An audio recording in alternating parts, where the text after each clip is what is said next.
My name is Sarah Mitchell, and for 12 years, I existed in a world where my own family believed I was a failure.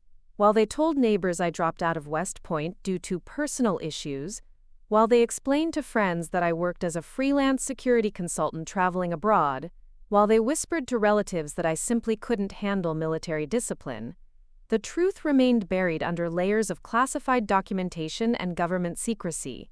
The reality was that I had spent over a decade commanding elite operations across Eastern Europe, earning distinctions that most generals never see, and holding a rank so rare that only 7 people in the entire U.S. military structure had ever achieved it. But to my family, I was simply the daughter who couldn't measure up to their expectations. Before we jump back in, tell us where you're tuning in from, and if this story touches you, make sure you're subscribed, because tomorrow, I've saved something extra special for you. The weight of carrying such a profound secret, while watching your loved ones construct elaborate explanations for your absence, creates a unique kind of isolation.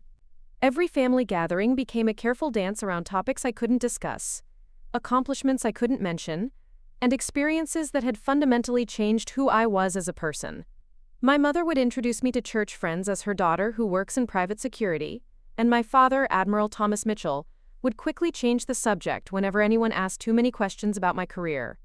The irony wasn't lost on me that the man who had spent 30 years in naval command couldn't bring himself to acknowledge that his daughter had surpassed even his own achievements in military service.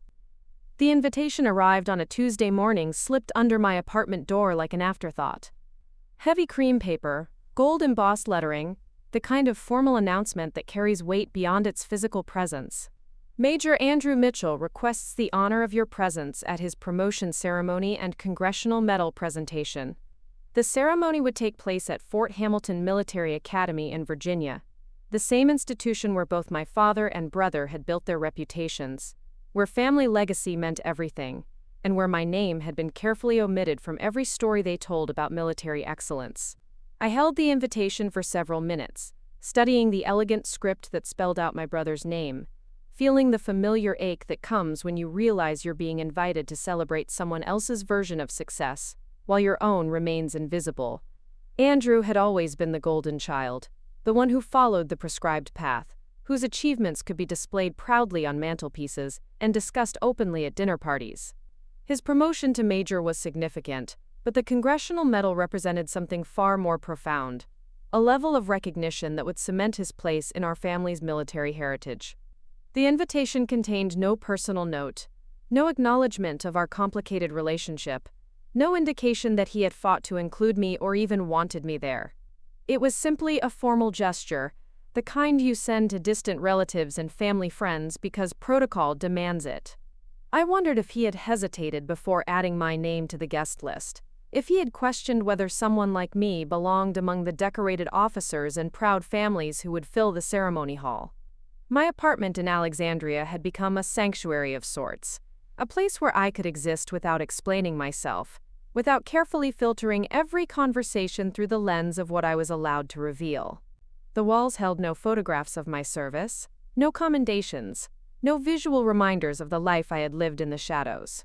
Instead, there were books, art prints from local galleries, and furniture that suggested the life of someone who had never worn a uniform, never made decisions that affected international operations, never carried the weight of classified information that could reshape global politics. The decision to attend Andrew's ceremony wasn't immediate. For 3 days, the invitation sat on my kitchen counter while I wrestled with the implications of showing up. Part of me wanted to support my brother, to witness his moment of recognition and feel genuinely proud of his accomplishments. Another part of me dreaded the inevitable questions. The polite small talk that would require me to dance around the truth once again. The familiar sensation of being invisible in a room full of people who thought they knew my story. I had learned to navigate these situations with practiced precision over the years.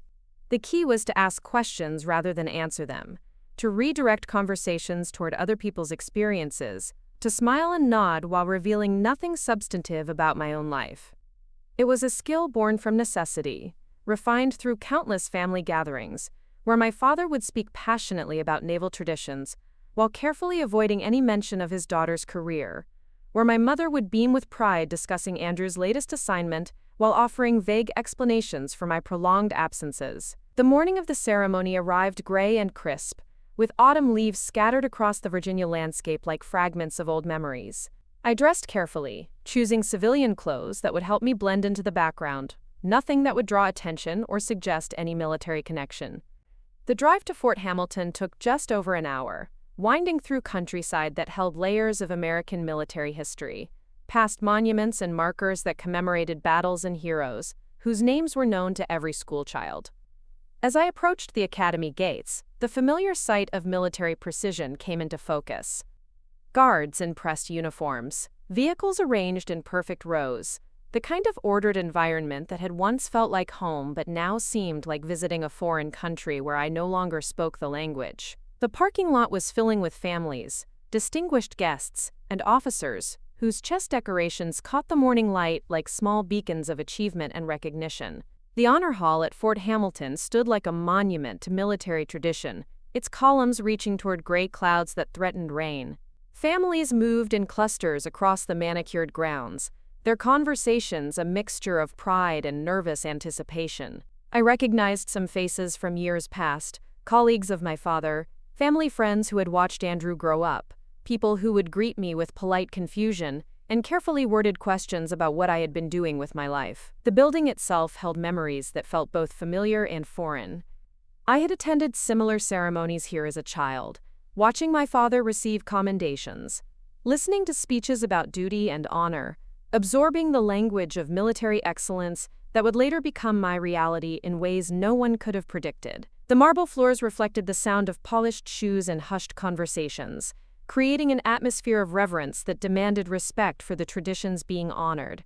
I found my assigned seat toward the back of the hall, a location that suggested my place in the family hierarchy without explicitly stating it. The program listed Andrew's accomplishments in careful detail, chronicling his rise through the ranks, his deployment to Afghanistan, the specific actions that had earned him the Congressional Medal.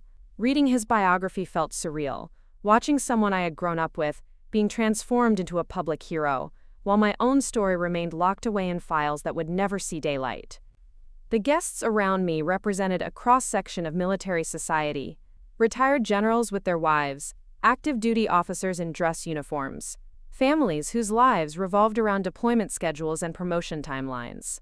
Their conversations revealed the intricate social network that exists within military communities, the way information flows through unofficial channels, the importance of reputation and recognition in building careers that span decades. My mother appeared to be in her element, moving gracefully between groups of guests, accepting congratulations on Andrew's behalf, playing the role of proud military mother with practiced ease. She wore her best dress, the one reserved for formal occasions, and her smile never wavered as she navigated conversations about family pride and military legacy. When she spotted me from across the room, her expression flickered for just a moment, uncertainty replacing confidence before she recovered and continued her social duties. Admiral Thomas Mitchell commanded attention without effort, his presence filling spaces simply by entering them. Even in retirement, he carried himself with the bearing of someone accustomed to making decisions that affected thousands of lives. His conversations centered on strategic analysis and geopolitical developments, the kind of high-level discussions that demonstrated his continued relevance in military circles despite his official retirement. He acknowledged my presence with a brief nod but made no move to include me in his sphere of influence. The ceremony began with traditional pomp, color guards presenting flags, while a military band played patriotic melodies that echoed off the hall's high ceiling. The presiding officers took their positions at the podium, their decorations catching the overhead lighting as they prepared to speak about courage, sacrifice, and exemplary service. General Patricia Williams stood among them, a figure whose reputation preceded her into any room, whose own accomplishments had broken barriers and redefined expectations for women in military leadership. Andrew appeared nervous but determined as he took his place among the honorees. The young man I remembered playing chess with on rainy afternoons had transformed into a seasoned officer whose bearing reflected years of responsibility and command. His uniform was immaculate, his posture confident, and his expression serious as he prepared to receive recognition that would define his career for decades to come. The speeches began with standard themes about patriotism and duty, but as each speaker took the podium, their words began to weave a more complex narrative about modern military service. They spoke about adaptability in changing global circumstances, about the importance of innovative thinking in unconventional warfare, about leaders who had operated in shadows to protect national interests without seeking personal recognition. General Williams stepped forward to address the assembly, her voice carrying clearly through the hall as she began to speak about exceptional service in classified operations. Her words seemed carefully chosen, dancing around specific details while painting a picture of heroism that existed beyond public knowledge. She mentioned operations that had prevented international incidents, leaders who had made impossible choices in situations where traditional military doctrine offered no clear guidance. Something in her tone suggested she was building toward a revelation, that her remarks weren't simply ceremonial, but contained substance that would matter to someone in attendance. The energy in the room shifted subtly as guests began to sense that they were hearing more than standard commendation rhetoric. My pulse quickened as I recognized the careful language used to describe classified achievements, the specific phrases that indicated intimate knowledge of operations that few people were authorized to discuss. The moment arrived without warning, cutting through the formal atmosphere like lightning splits the sky. General Williams paused in her prepared remarks, her eyes scanning the assembled guests until they found mine among the sea of faces. The silence stretched longer than comfort would normally allow, creating tension that drew every person's attention toward whatever was about to unfold. Today we honor Major Andrew Mitchell for his distinguished service and courageous actions in the field, she said, her voice carrying a weight that suggested more was coming. Preparing and narrating this story took us a lot of time, so if you are enjoying it, subscribe to our channel, it means a lot to us. Now back to the story. But before we continue, I must acknowledge someone whose presence here represents a level of sacrifice and achievement that few in this room can fully comprehend. The hall fell completely silent, the kind of quiet that amplifies the sound of breathing and heartbeats.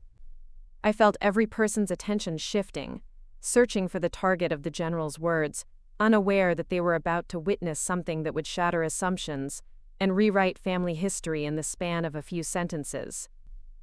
General Williams stepped away from the podium, her polished shoes clicking against the marble floor as she moved toward the center of the room. Her gaze never left mine, and in that moment I understood that whatever was about to happen had been planned, calculated, and executed with the precision of a military operation. The weight of classified protocols and unspoken agreements seemed to dissolve as she prepared to speak words that would change everything. "Sarah Mitchell," she said, her voice carrying clearly through the hushed hall, "would you please stand?" The request hit me like a physical blow. Every instinct, trained through years of covert operations, screamed against drawing attention, against stepping into the light, against allowing myself to become visible in a room full of people who knew nothing about my real life. My hands gripped the edge of my seat as I wrestled with the impulse to remain hidden, to maintain the careful anonymity that had protected both my family and my mission for over a decade. The seconds stretched impossibly long as every eye in the hall turned toward my location. I could feel my mother's shock from across the room, could sense my father's rigid tension, could almost hear Andrew's confusion as he tried to understand why his sister was suddenly the center of attention at his own ceremony. The weight of their surprise mixed with my own uncertainty about what General Williams intended to reveal. Standing felt like stepping across a threshold I could never cross back over. The simple act of rising from my chair represented the end of one life and the beginning of something entirely unknown. My legs felt unsteady as I pushed myself upright, the civilian dress I had chosen suddenly feeling like a costume, inappropriate for whatever role I was about to play in this unexpected drama. "Ladies and gentlemen," General Williams continued, her voice gaining strength as she addressed the assembled crowd, "you are in the presence of Field Marshal Sarah Mitchell, the youngest woman ever to achieve that rank in United States military history, and the architect of Operation Silent Thunder, which prevented what intelligence experts believe would have been the most devastating terrorist attack on European soil since World War II. The words landed like explosions in the silent hall. I watched faces transform from polite attention to stunned disbelief as the information sank in. Field Marshal was a rank so rare that most military personnel never encountered someone who held it. The title existed in wartime protocols and historical documents, not in contemporary reality.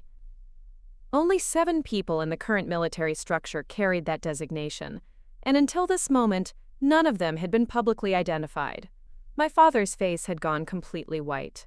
Admiral Thomas Mitchell, a man who had commanded naval operations across 3 decades, who had briefed presidents and testified before Congress, sat frozen in his chair as he processed the revelation that his daughter outranked him by 3 full grades. The woman he had dismissed as a failed cadet, whose career he had described in embarrassed whispers, had achieved a level of military distinction that surpassed his own lifetime of service. My mother's champagne glass slipped from her fingers, creating a sharp crystalline crash that seemed impossibly loud in the hushed atmosphere. The sound broke the spell of silence and released a wave of murmured conversations as guests began to process what they had just heard. I could see them searching their memories, trying to reconcile this new information with their existing understanding of family dynamics and military hierarchy. Andrew stood motionless at the front of the room, his own moment of recognition suddenly overshadowed by revelations about a sister he thought he knew. The young man who had spent years believing he was following in family footsteps discovered that someone had already walked much further down that path than anyone had imagined. His expression cycled through confusion, amazement, and something that might have been pride as he began to understand the magnitude of what had been hidden from him. General Williams gestured for quiet, her command presence easily controlling the room's energy. Field Marshal Mitchell's service has been classified at the highest levels for reasons of national security. Her operations in Eastern Europe disrupted terrorist networks that threatened multiple NATO allies. She has coordinated joint military actions with 7 different countries, prevented the assassination of 3 heads of state, and saved countless civilian lives through her strategic expertise and personal courage. Each revelation felt like a physical blow. The careful anonymity I had maintained for over a decade was being systematically dismantled in front of an audience that included my family, military colleagues, and complete strangers. The protective barriers that had allowed me to exist in 2 separate worlds were crumbling, leaving me exposed in ways I had never anticipated or prepared for. The general's recitation continued with clinical precision. During the Belgrade crisis of 2019, Field Marshal Mitchell led a joint task force that successfully extracted 47 humanitarian workers from behind enemy lines while maintaining diplomatic cover that prevented international incident. Her tactical innovations during Operation Silent Thunder became required study material at the War College. I wanted to signal her to stop, to preserve some fragment of the secrecy that had defined my adult life, but I understood that this moment had been orchestrated by forces beyond my control. Someone at the highest levels of government had made the decision to reveal my identity, and General Williams was simply the instrument chosen to execute that decision. The reactions around the room varied dramatically. Some military officers leaned forward with obvious fascination, recognizing the significance of achievements they had only heard about in classified briefings. Civilian guests seemed overwhelmed by the technical details, but understood enough to realize they were witnessing something historically significant. Family friends who had known me since childhood struggled to reconcile this new information with their memories of a quiet girl who had supposedly failed at military academy. My father finally found his voice, though it came out as barely more than a whisper. "Sarah?" The single word carried years of confusion, regret, and questions that had never been asked. Admiral Thomas Mitchell, who had spent his career commanding others with absolute authority, suddenly seemed small and uncertain, as he grappled with the reality that his own daughter had achieved things he could never have imagined. General Williams turned her attention directly to my parents. "Admiral and Mrs. Mitchell, your daughter's service has been recognized at the highest levels of government. She has received commendations from the President, recognition from NATO leadership, and the gratitude of intelligence services across multiple allied nations. Her contributions to national security cannot be fully disclosed, but I can tell you that every American owes her a debt of gratitude." The formal nature of the general's statement contrasted sharply with the personal chaos it was creating. Official recognition and family dynamics collided in ways that protocol manuals never addressed. I could see my mother struggling to process 12 years of missed conversations, lost opportunities to share pride and achievements she had never known existed. The hall buzzed with whispered conversations as guests tried to make sense of what they were witnessing. Some pulled out phones to research field Marshal rankings. Others attempted to recall news stories about European military operations that might have involved American leadership. The ceremony that had been designed to honor Andrew's achievements had transformed into something entirely different. Andrew finally broke from his position at the front of the room, walking directly toward me with determined steps. His formal military bearing gave way to something more human as he approached, his face cycling through emotions that ranged from amazement to what looked like relief. When he reached me, he stopped just close enough for conversation, but maintained the respectful distance that his rank and the formal setting demanded. "Why didn't you tell me?" he asked, his voice barely audible above the background conversations that continued around us. The question contained years of confusion and hurt, but also a new understanding of why certain topics had always been avoided, why certain questions had never been answered directly. "I couldn't," I replied simply, knowing that any explanation would sound inadequate given the magnitude of what had been hidden. The classification levels, the security protocols, the protection of operations that were still active. Everything was compartmentalized for reasons that went far beyond personal choice. He nodded slowly, his military training helping him understand the practical realities of classified service, even as he struggled with the emotional implications. "All those years when they said you had failed, when they made excuses for your absence." "I was following orders," I said, the words carrying weight that went far beyond their simple meaning. "Just like you've been trained to do. Sometimes those orders require sacrifices that no one else can understand or acknowledge." General Williams rejoined our conversation, her presence commanding even in the midst of family reconciliation. "Field Marshal, if I may interrupt, there are several colleagues here who would like to pay their respects. Your work has been studied and admired by many in this room, even though they never knew your identity." The idea of accepting recognition felt foreign after so many years of deliberate invisibility. But as I looked around the hall at faces that reflected genuine respect and admiration, I began to understand that this moment represented more than personal revelation. It was a formal acknowledgement that some stories deserve to be told, that some achievements transcend the boundaries of classification and secrecy. 3 hours after the ceremony ended, I sat alone in my rental car in the parking lot of a Georgetown coffee shop, staring at my secure phone as it displayed 17 missed calls from numbers I hadn't seen in years. The device had remained silent for months, a dormant connection to a world I thought I had left behind. But General Williams's public revelation had apparently triggered a cascade of responses from intelligence networks across multiple countries. The calls came from encrypted lines in London, Berlin, Prague, and locations that showed up as simply unknown international on the display. Each represented someone who understood the implications of my identity being revealed, someone who recognized that the careful web of operational security that had protected classified missions for over a decade had just been torn wide open in front of 200 military personnel and their families. I had driven away from Fort Hamilton in a state of controlled shock, leaving behind a family that was still processing revelations that would require weeks or months to fully understand. My parents had attempted to approach me after the ceremony, but the crowd of military officers seeking introductions and the media attention that General Williams's announcement had attracted made private conversation impossible. Andrew had managed to exchange phone numbers with me, promising to call once the immediate chaos subsided, but even he seemed overwhelmed by the magnitude of what had been revealed. The coffee shop represented neutral territory, a place where I could think clearly while monitoring communications that might indicate how the intelligence community was responding to my exposure.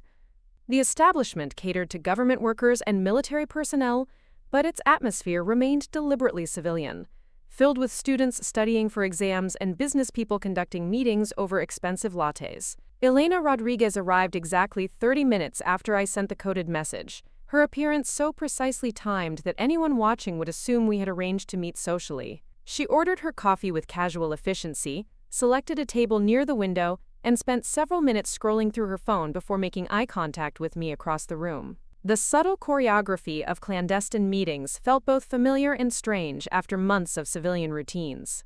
Elena had been my primary intelligence liaison during the final years of active operations, a career analyst whose expertise in Eastern European political networks had proved invaluable during some of the most complex missions I had ever undertaken. Her ability to synthesize information from dozens of sources and predict political consequences with remarkable accuracy had saved countless lives and prevented international incidents that could have destabilized entire regions. "Interesting way to spend a Thursday afternoon," she said, as she settled into the chair across from me, her tone carefully neutral despite the extraordinary circumstances that had brought us together. "I heard the ceremony was quite eventful." "That's one way to describe it," I replied, keeping my voice low enough that nearby conversations would mask our discussion. "How much damage control are we looking at?" Elena's expression grew serious, as she leaned slightly forward. "That depends entirely on why General Williams made the decision to identify you publicly. The revelation didn't come from intelligence services, it didn't come from foreign governments trying to expose our operations, and it certainly didn't come from media investigation. Someone at the highest levels of our own government chose to end your anonymity." The implications of her statement settled over me like cold water. Government decisions of that magnitude required approval from multiple agencies and cabinet-level officials. The choice to reveal a field marshal's identity represented a fundamental shift in policy, one that could only be justified by circumstances that threatened national security in ways I hadn't yet comprehended. "What's the current threat assessment?" I asked, using the clinical language that allowed us to discuss potentially catastrophic scenarios without emotional reaction. "Are we looking at compromise of ongoing operations or something more immediate?" Elena pulled out her tablet, its screen displaying what appeared to be a standard news application but which I recognized as an encrypted interface for accessing classified intelligence reports. Her fingers moved across the surface with practiced efficiency, navigating through layers of security protocols to reach information that few people outside intelligence leadership were authorized to review. 3 days ago, our monitoring systems detected unusual activity around Operation Silent Thunder archives, she began, her voice dropping to barely above a whisper. "Someone with sophisticated access capabilities has been systematically copying files related to your command decisions during the Belgrade extraction. The digital footprint suggests coordination between multiple actors working from different geographic locations." The news hit me like a physical blow. Operation Silent Thunder represented the pinnacle of my military career, a mission so complex and politically sensitive that its success had prevented what intelligence analysts believed would have been a coordinated terrorist attack across 5 European capitals. The operation had required split-second decisions that saved hundreds of lives, while maintaining diplomatic cover that kept 3 allied governments from falling into political chaos. "Who has that level of access?" I asked, though I suspected I already knew the answer. The archives for Field Marshal-level operations were protected by security protocols that existed at the intersection of military intelligence and national security apparatus. Only a handful of people in the entire government possessed the clearance and technical capability to access those files. Elena's expression darkened as she scrolled through additional intelligence reports. The access points trace back to senior military officials who have been systematically downloading operational details, communication transcripts, and tactical decision matrices. Someone is building a comprehensive case file, but we can't determine whether the goal is prosecution, leverage, or something more dangerous. The coffee shop continued its normal rhythm around us, unaware that 2 women discussing what appeared to be routine business were actually analyzing threats that could reshape international relations. Students typed essays on laptops while we decoded intelligence that suggested my public exposure had been orchestrated to flush out enemies who had been working in shadow for months or years. General Williams mentioned that my operations had become required study material at the War College, I said, recalling the formal language she had used during the ceremony. "How long has that been true?" Elena nodded slowly, recognizing the significance of my question. "Since last year. Your tactical innovations during Silent Thunder have been analyzed by military strategists across NATO." The problem is that academic study requires detailed documentation, and detailed documentation creates vulnerabilities that hostile intelligence services can exploit. The realization that my methods and decisions had become teaching tools felt surreal after years of enforced anonymity.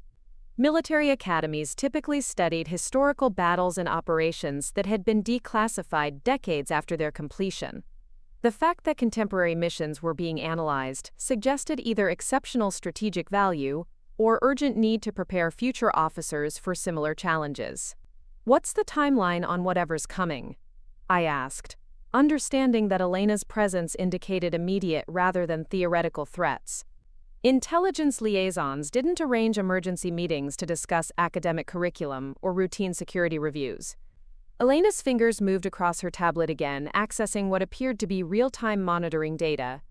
72 hours, she said simply. Our analysis suggests that whoever has been copying your files intends to use them within the next 3 days. The pattern of access accelerated immediately after General Williams's announcement, which confirms that your public identification was the trigger they were waiting for. The arbitrary precision of the timeline felt ominous rather than reassuring. 3 days provided enough time for careful planning, but not enough for elaborate defensive preparations. Whatever was being orchestrated had been designed to unfold quickly, taking advantage of the confusion and attention that my public revelation had created. "Do we have any intelligence about objectives?" I asked, falling back into the analytical mindset that had guided me through complex operational planning. "Are we looking at character assassination, legal challenges, or direct physical threats?" Elena hesitated before answering, her expression suggesting that the intelligence community's assessment contained information she was reluctant to share. "All three," she said finally. "The file copying includes legal precedents for prosecuting military officers who exceeded their authorization during classified operations. It also includes personal information about your family, your current residence, and your daily routines." The mention of family information sent adrenaline coursing through my system. Andrew, my parents, even extended relatives who had nothing to do with military service could become targets if someone intended to use leverage or intimidation. The careful separation I had maintained between my professional and personal lives had been designed to protect them from exactly this kind of exposure. "What kind of protection protocols are we implementing?" I asked, shifting from analytical mode into operational planning. "My brother is still active duty. My parents live in a civilian community, and none of them have any training for dealing with hostile attention."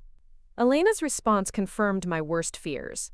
"We're treating this as a level 5 threat, which means immediate family protection and relocation options if necessary. But Field Marshal, you need to understand that the threat isn't just directed at you. Someone has been building cases against multiple high-ranking officers who have operated in classified environments over the past decade." The scope of the threat expanded dramatically with that information. A coordinated attack against multiple senior military leaders suggested either foreign intelligence operations or domestic political warfare at the highest levels. Either scenario represented the kind of crisis that could undermine national security infrastructure and compromise ongoing operations across multiple theaters. "Who else is involved?" I asked, recognizing that my situation might be part of a larger pattern designed to damage American military capabilities during a period of international instability. Elena glanced around the coffee shop to ensure our conversation remained private, then leaned closer across the table. "Colonel Richard Hayes has been identified as a person of interest. Our monitoring suggests he's been coordinating with external actors to systematically discredit Special Operations leadership. The goal appears to be creating political pressure to restructure military intelligence and replace current leadership with personnel who are more responsive to civilian oversight." The name hit me like a physical blow. Colonel Richard Hayes had been my immediate superior during the early phases of Operation Silent Thunder, a career officer whose political ambitions had often conflicted with operational necessities. He had opposed several of my tactical decisions during the Belgrade crisis, arguing that diplomatic considerations should outweigh humanitarian concerns when civilian lives hung in the balance. "Hayes has been out of active operations for 2 years, I said, trying to understand how an officer with limited current access could orchestrate such a comprehensive intelligence operation. What kind of resources is he working with? Elena's expression grew grim as she accessed another layer of classified information.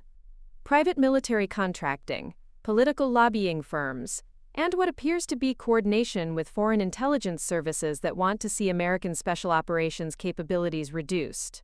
He's been building a network designed to exploit exactly the kind of public exposure you experienced today. The implications were staggering. My public recognition hadn't been an isolated decision by General Williams. It had been a calculated move in a larger conflict that I was only beginning to understand. Someone had forced the revelation of my identity as part of a strategy to neutralize threats that Hayes and his associates represented to national security. The secure phone buzzed against the table with an incoming message that appeared to be a routine weather update, but which I recognized as an emergency communication protocol. Elena's device chimed simultaneously, indicating that intelligence networks were coordinating responses to rapidly developing situations. The coffee shop around us continued its peaceful afternoon rhythm, while we received updates about threats that could reshape American military leadership within hours. Elena decoded the message first, her face growing pale as she processed information that required immediate action. "Field Marshal, we need to move." Hayes has accelerated his timeline. Intelligence indicates he's planning to release comprehensive files about your operations to multiple media outlets within the next 6 hours. The leak will include classified details about Silent Thunder that could compromise ongoing missions across 3 continents. The news transformed our strategic discussion into an operational emergency. Media exposure of classified military operations could trigger international incidents, endanger intelligence assets who were still working in hostile territories, and provide enemy forces with tactical information that could cost lives. Hayes apparently intended to create damage so extensive that reconstruction would require years and fundamental changes to military intelligence structure. "What kind of defensive options do we have?" I asked, shifting into the command mindset that had guided me through countless crisis situations. "Can we intercept the files before they reach media contacts, or are we looking at damage control after publication?" Elena was already coordinating responses through her tablet, her fingers moving rapidly across encrypted communication interfaces that connected her to intelligence centers across the Washington metropolitan area. "Both," she said without looking up from her work. "We have teams moving to secure physical locations where Hayes has been operating, but he's been careful to distribute copies through multiple channels. Some information will reach the public regardless of our intervention efforts." The reality of inevitable exposure felt like standing in the path of an avalanche. Years of careful operational security were about to be destroyed by someone who had decided that personal ambition justified compromising national security. The classified details of Operation Silent Thunder contained information about intelligence assets, diplomatic negotiations, and tactical methods that had taken decades to develop and refine. "What about my family?"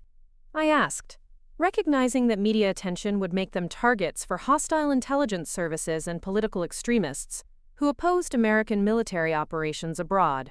"Andrew is still at Fort Hamilton. My parents are completely unprepared for this kind of scrutiny." Elena nodded grimly as she received additional updates through her secure communication channels. "Protection details are being coordinated, but Field Marshal, you need to understand that your family's safety depends on how we handle the next few hours. If Hayes succeeds in creating a political crisis around your service record, they could become focal points for public anger and foreign intelligence targeting." The weight of responsibility settled over me like familiar armor. Protecting others had always been the core motivation behind my military service. But the people who mattered most to me personally had never been directly threatened by my professional choices. The careful separation between operational duties and family relationships was collapsing in ways that created new vulnerabilities I had never anticipated. "What's the operational plan?" I asked, falling back into the strategic thinking that had carried me through impossible situations during active service. "How do we neutralize Hayes while minimizing damage to ongoing intelligence operations?" Elena finally looked up from her tablet, her expression reflecting the gravity of decisions that would need to be made within minutes rather than hours. "We have one advantage that Hayes doesn't know about. Lieutenant Jake Thompson has been working undercover within Hayes's network for the past 18 months. He's been documenting evidence of coordination with foreign intelligence services and building a legal case that could result in espionage charges. The mention of Jake Thompson brought back memories of a young officer whose analytical skills and absolute integrity had impressed me during several joint operations in Eastern Europe. His ability to maintain cover while gathering intelligence in politically sensitive environments had marked him as someone with exceptional potential for complex assignments that required both tactical expertise and diplomatic sophistication. "What kind of evidence has Thompson collected?" I asked, recognizing that comprehensive documentation of Hayes's activities could provide options for neutralizing threats while protecting national security interests. "Are we looking at criminal prosecution or intelligence community resolution?" Elena's response confirmed that the situation had escalated far beyond internal military politics. Thompson has recorded conversations between Hayes and representatives from 3 different foreign intelligence services. The discussions include offers of payment for classified American military information and coordination of media campaigns designed to destabilize NATO alliance structures. "We're looking at treason charges that could result in life imprisonment." The scope of Hayes's betrayal exceeded anything I had imagined possible from a career military officer. Selling classified information to foreign governments represented the ultimate violation of military honor, but coordinating attacks against American alliance relationships suggested motivations that went beyond personal advancement or financial gain. Someone had convinced Hayes that damaging American military capabilities served larger political objectives. "How do we coordinate with Thompson without compromising his position?" I asked, understanding that operational security remained critical even as we prepared to move against Hayes's network. "If his cover is blown before we can act, we lose our primary intelligence source, and possibly our only chance to prevent classified information from reaching hostile governments."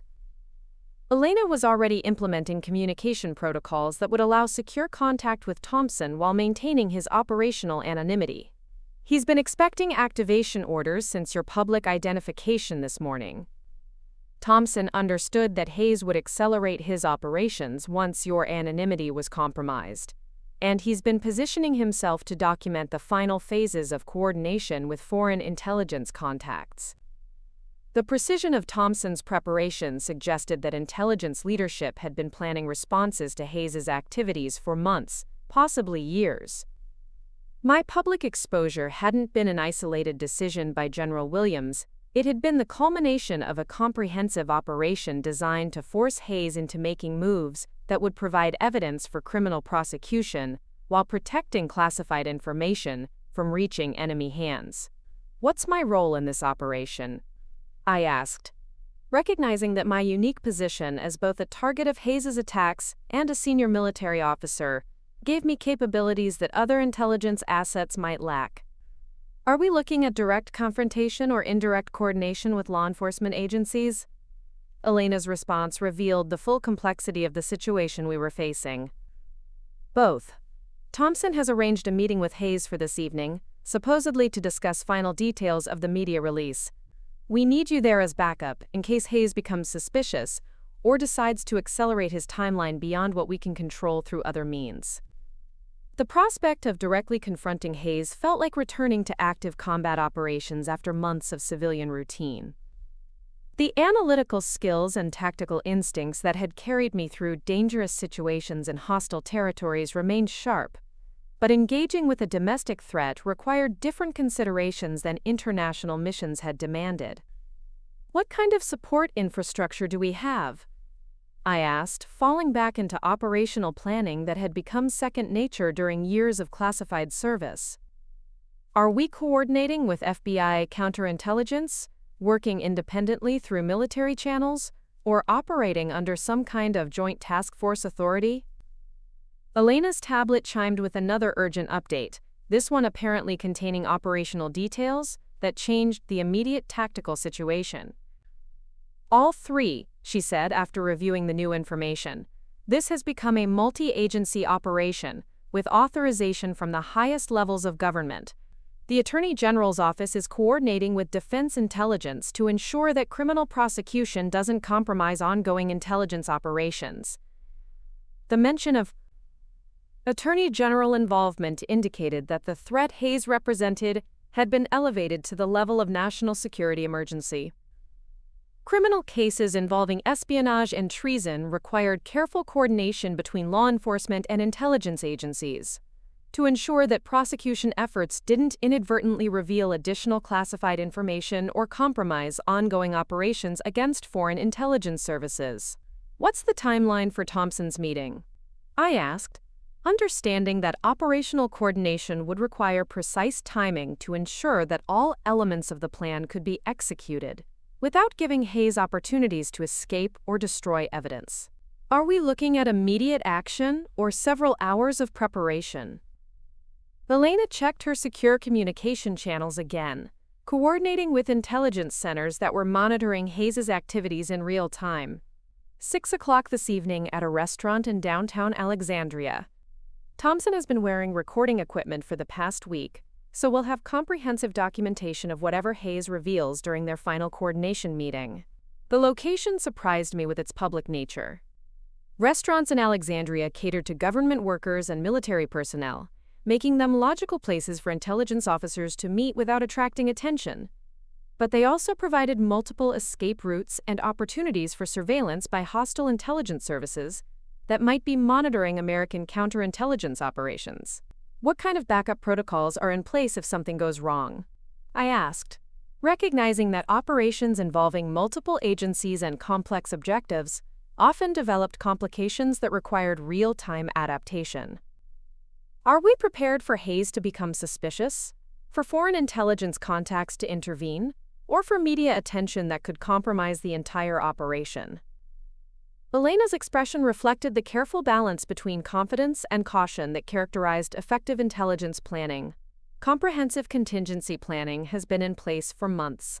FBI surveillance teams will be monitoring all approaches to the meeting location. Defense intelligence will be tracking communication intercepts from foreign intelligence services, and emergency response capabilities will be available if direct intervention becomes necessary. The level of coordination suggested that Hayes' activities had been under surveillance far longer than I had realized. Intelligence agencies had apparently been building cases against multiple targets, while allowing operations to continue long enough to gather evidence that would ensure successful prosecution and complete neutralization of threats to national security. My secure phone buzzed with an incoming call from a number I recognized immediately. Andrew's contact information appeared on the display, indicating that my brother was attempting to reach me during what was probably the most confusing and overwhelming day of his life. The timing felt both terrible and necessary as I struggled to balance family obligations with operational requirements that could affect national security. "I need to take this," I told Elena, who nodded and continued coordinating through her own communication channels. "Andrew has been processing revelations about my service for several hours, and he deserves some kind of explanation before tonight's operation potentially creates additional complications." Elena understood the importance of family communication during crisis situations. Military families often bore indirect consequences of operational decisions, and maintaining trust required honest communication within the boundaries of what security protocols allowed. Andrew's active duty status gave him security clearance that permitted more detailed discussion than would be possible with civilian family members. "Sarah?" Andrew's voice carried confusion and concern that had apparently been building since the ceremony ended. "I've been trying to understand what happened today, but nothing makes sense. Field Marshal? Operations that prevented terrorist attacks? Why didn't anyone tell me that my sister was one of the most highly decorated officers in American military history?" The pain in his voice reflected years of family dynamics that had been built on incomplete information and carefully constructed explanations that protected classified operations while creating personal distance that had hurt everyone involved. Andrew had spent his career believing he was following family traditions that included his father's naval service, but excluded his sister's exceptional achievements. "I couldn't tell you," I said, using words that felt inadequate given the magnitude of what had been hidden. Classification levels existed that prevented any discussion of my actual service. The cover stories about failing at West Point and working in private security were necessary to protect operations that are still ongoing and people who are still at risk. Andrew's response revealed the depth of confusion and hurt that my enforced anonymity had created. "But Field Marshal Sarah, that's a rank that basically doesn't exist in peacetime. How do you achieve something like that without anyone in your family knowing? How do you save lives and prevent international incidents while everyone thinks you're some kind of failure? The questions he asked had haunted me for years, creating isolation that went beyond the normal requirements of classified service. Military families typically shared pride in achievement and supported each other through difficult deployments and dangerous assignments. My situation had required complete separation from those support systems, while maintaining relationships that were built on fundamental deceptions about my identity and accomplishments. Tonight, everything changes, I said, recognizing that operational requirements would soon make continued secrecy impossible. There are people who want to use my service record to damage American military capabilities, and stopping them will require revealing information that has been classified for over a decade. Our family is going to be dealing with media attention and political scrutiny that none of you signed up for. Andrew's training as a military officer helped him understand the implications of what I was describing. Are we talking about national security threats or political attacks? He asked, his voice shifting from personal confusion to professional concern. Do I need to be coordinating protection for mom and dad? Or are we looking at routine media interest that will fade after a few news cycles? The directness of his questions reminded me why Andrew had earned respect and rapid promotion during his own military career. His ability to separate personal emotions from professional analysis made it possible to discuss operational realities without getting trapped in family dynamics that had been complicated by years of necessary deception. Both, I replied honestly.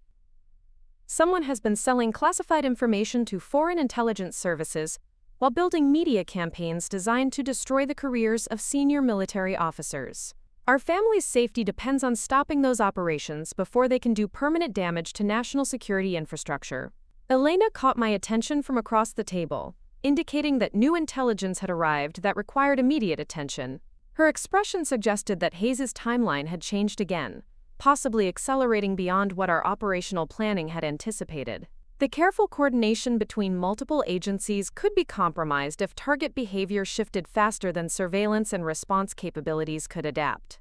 Andrew, I have to go, I said, recognizing that family communication would need to be continued later. Please make sure mom and dad understand that protection details will be in contact with them within the next few hours. This situation is going to get more complicated before it gets resolved. Elena was already standing as I ended the call, her movements indicating that operational requirements had shifted to immediate action rather than evening coordination. Thompson's meeting has been moved up, she said as we prepared to leave the coffee shop. Hayes apparently received intelligence that suggested his communications were being monitored. We have 30 minutes to get into position before they meet. The news transformed careful planning into crisis response as we moved quickly toward Elena's vehicle. Intelligence operations that depend on precise timing often face complications that require real-time adaptation, but Hayes's paranoia suggested that our operational security might have been compromised by sources we hadn't identified. The drive through Georgetown traffic felt surreal as we coordinated responses to national security threats while surrounded by routine civilian activity. Government workers were heading home from office buildings, students were gathering at restaurants and bars, families were navigating evening routines that had nothing to do with espionage operations or international political conflict.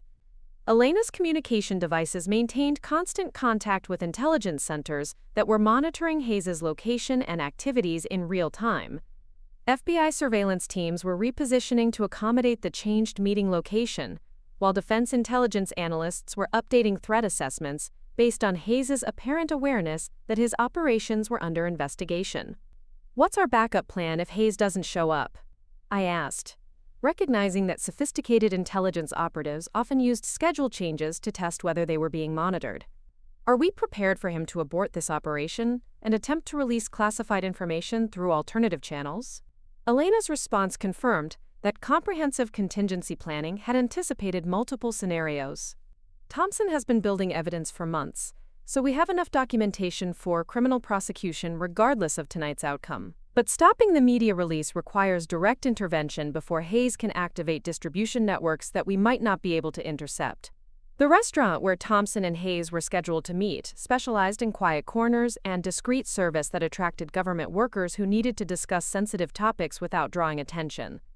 The establishment's reputation for protecting customer privacy made it popular among intelligence professionals, but that same discretion could provide cover for activities that threatened national security. Elena coordinated our approach with surveillance teams that had been monitoring the location for several hours. FBI agents were positioned throughout the surrounding area, ready to intervene if Hayes attempted to escape or if foreign intelligence contacts appeared to support his operations. Defense intelligence analysts were monitoring communication intercepts that could indicate whether hostile governments were aware that their coordination with Hayes had been discovered. Thompson appeared exactly on schedule, his casual attire and relaxed demeanor providing perfect cover for recording equipment that would document Hayes's final incriminating statements. Years of intelligence training had prepared him for operations that required maintaining cover while gathering evidence that could result in treason charges against senior military officers. Hayes arrived 15 minutes late, his behavior suggesting heightened paranoia that had been building as he became aware that his operations were under scrutiny. His choice to continue with the meeting indicated either desperation to complete his mission or confidence that he could escape consequences through political protection or foreign intelligence support. The conversation between Thompson and Hayes unfolded exactly as intelligence analysts had predicted. Hayes revealed coordination with foreign intelligence services, discussed payment for classified American military information, and confirmed plans to release details about Operation Silent Thunder that would compromise ongoing intelligence operations across multiple countries. Elena and I monitored the conversation through secure communication links that allowed real-time coordination with law enforcement agencies that were preparing to make arrests. The evidence Thompson was gathering would ensure successful prosecution while protecting classified information from reaching hostile governments. When Hayes finally revealed the full scope of his coordination with foreign intelligence services, FBI agents moved quickly to secure him and prevent any possibility of escape. The arrest occurred smoothly, without creating public disturbance that could alert media organizations or foreign intelligence contacts who might be monitoring American counterintelligence operations. The investigation that followed Hayes' arrest revealed the complete network of individuals who had been working to compromise American military intelligence capabilities. Foreign intelligence services had been coordinating with political extremists and disgruntled military personnel to create systematic damage that would have required years to repair.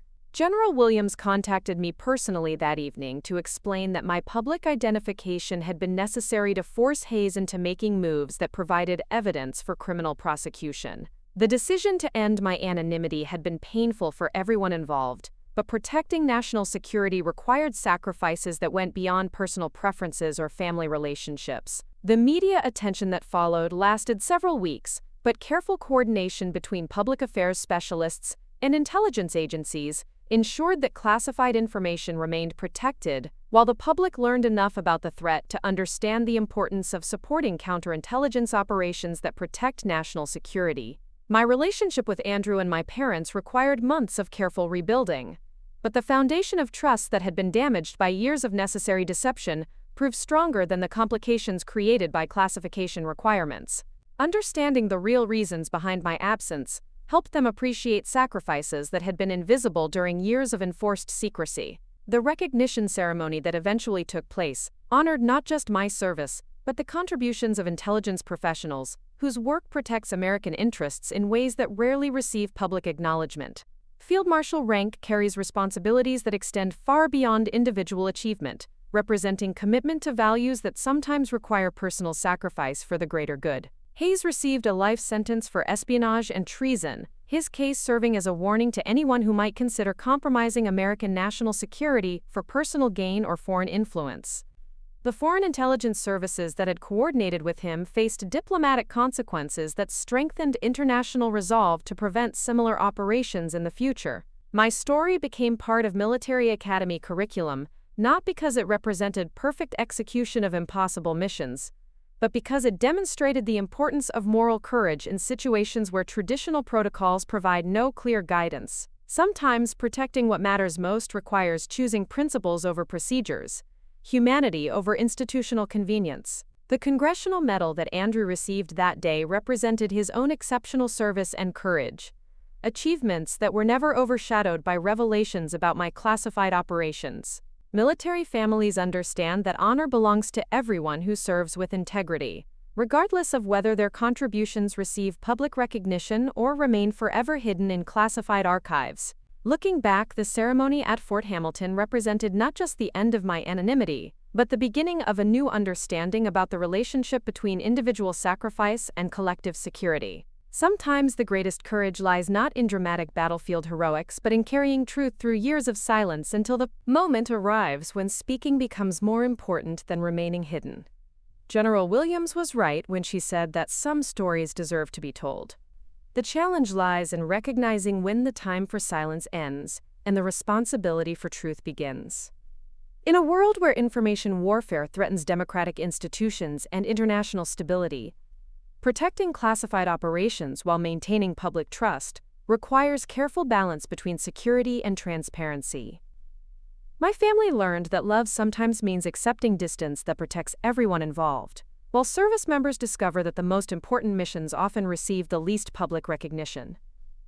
The intersection of personal relationships and professional duties creates complications that no training fully prepares anyone to handle. But facing those challenges with integrity makes it possible to serve both country and family with honor. The final recognition came not from medals or ceremonies, but from quiet knowledge that Operation Silent Thunder and dozens of similar missions had prevented suffering that the world would never need to know about. Sometimes the greatest victories are the disasters that never happen, the attacks that never succeed, the wars that never begin, because someone made difficult choices in difficult circumstances. Field Marshal rank represents more than military hierarchy. It embodies responsibility for decisions that affect millions of lives across multiple continents. Earning that distinction required learning that leadership sometimes means standing alone with unpopular choices until history proves their necessity. The weight of command extends far beyond battlefield tactics to include moral courage that protects values worth defending. Up next, you've got two more standout stories right on your screen. If this one hit the mark, you won't want to pass these up. Just click and check them out.